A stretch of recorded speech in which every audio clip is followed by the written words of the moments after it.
राम कहते हैं कि जिस घर में भाई भाई एक साथ प्रेम पूर्वक रहते हैं, ऐसे घर को ही धरती का स्वर्ग कहते हैं। वे सुग्रीव से जानना चाहते हैं कि उन दोनों भाइयों में किस कारण शत्रुता हुई है। सुग्रीव बताते हैं कि बड़ा भाई बाली किष्किंधा नगरी का राजा था और वो युवराज सुग्रीव सदैव बाली के प्रति निष्ठावान था। एक दिन मायावी नामक दानव ने बाली को युद्ध के लिए ललकारा। बाली ने उसकी चुनौती स्वीकार की। सुग्रीव भी उसके साथ गया। दोनों भाइयों को साथ आता देख मायावी दानव भयभीत हुआ और भागकर एक गुफा में घुस गया। बाली सुग्रीव को गुफा के बाहर पहरे पर छोड़ गया। गुफा के अंदर चला गया। 1 वर्ष बीत गया लेकिन बाली बाहर नहीं आया, तो सुग्रीव को आशंका हुई कि बाली दानव के हाथों मारा जा चुका है। सुग्रीव भयभीत हुआ कि कहीं दानव बाहर आकर किष्किंधा पर हमला न कर दे। सुग्रीव ने गुफा का मुख एक बड़ी शिला से बंद कर दिया। किष्किंधा के मंत्री परिषद ने बाली के न रहने पर युवराज सुग्रीव को नया राजा घोषित कर दिया। उसका राज्याभिषेक कर दिया, लेकिन बाली की मौत की आशंका गलत थी। गुफा के बाहर वो लहू बहकर आया था।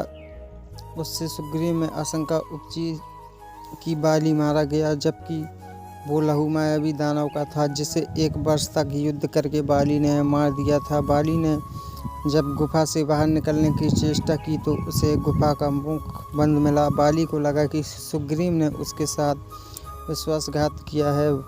बाली शिला तोड़कर बाहर निकला और सीधे किष्किंधा के राज दरबार पहुंचा। वहां उसने सुग्रीव को राज सिंहासन पर विराजमान पाया। बाली ने सुग्रीव पर राज हड़पने का आरोप लगाया। सुग्रीव ने अपनी सफाई देने का प्रयास किया, किंतु बाली ने भ्रातृद्रोह का आरोप लगाकर सुग्रीव को मृत्युदंड देने की घोषणा की और उस पर अपनी गदा से प्राणघातक प्रहार किए। सुग्रीव तो घायल हुआ, लेकिन वहां से जान बचाकर भागने में सफल रहा।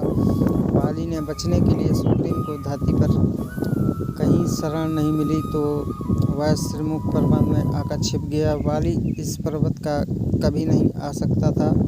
लक्ष्मण उसकी वजह पूछते हैं तो हनुमान बताते हैं कि एक बार बाली ने मायावी के भाई दानव दुर्योधन को मारा था और उसके मृत शरीर को दोनों हाथों को उठाकर पूरे बैग से 4 कोस दूर फेंक दिया था।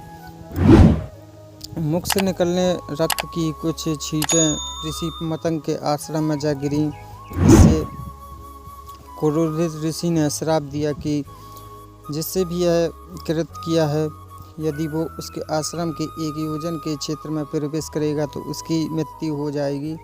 इस श्राप के भय से बाली कभी भी श्रीमुख पर्वत की ओर नहीं आता है, लेकिन उसने सुग्रीव की पत्नी रूपा को जबरन छीन रखा है। राम कहते हैं कि बाली का यह अपराध उसे मृत्युदंड देने के लिए काफ़ी है। राम प्रतिज्ञा करते हैं कि अगले दिन सूर्यास्त से पहले बाली का वध कर सुग्रीव को उनका राज और पत्नी दोनों वापस दिलाएंगे। अगले दिन सुग्रीव राम को बाली के बाल के बारे में बताकर सावधान करते हैं।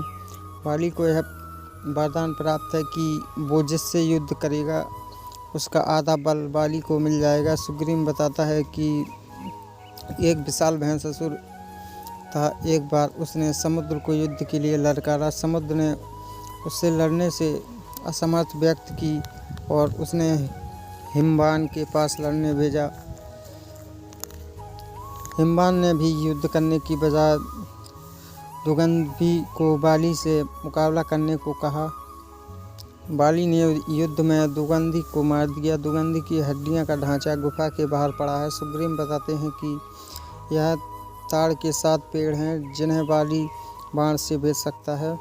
राम के कहने पर उन्हें सुग्रीव दुंदुभि के अस्थि पिंजर के पास ले जाते हैं। जामवंत राम की शक्ति को परखना चाहते हैं। राम अपने पैर की एक ठोकर से दुगंधी के पिंजर को कोसों दूर फेंक देते हैं। इसके बाद एक बाण से 7 ताड़ों को पेड़ काट कर गिरा देते हैं। सुग्रीव राम की जय जयकार कर उनके चरणों पर झुक जाते हैं। राम सुग्रीव से बाली को युद्ध के लिए ललकारने को कहते हैं।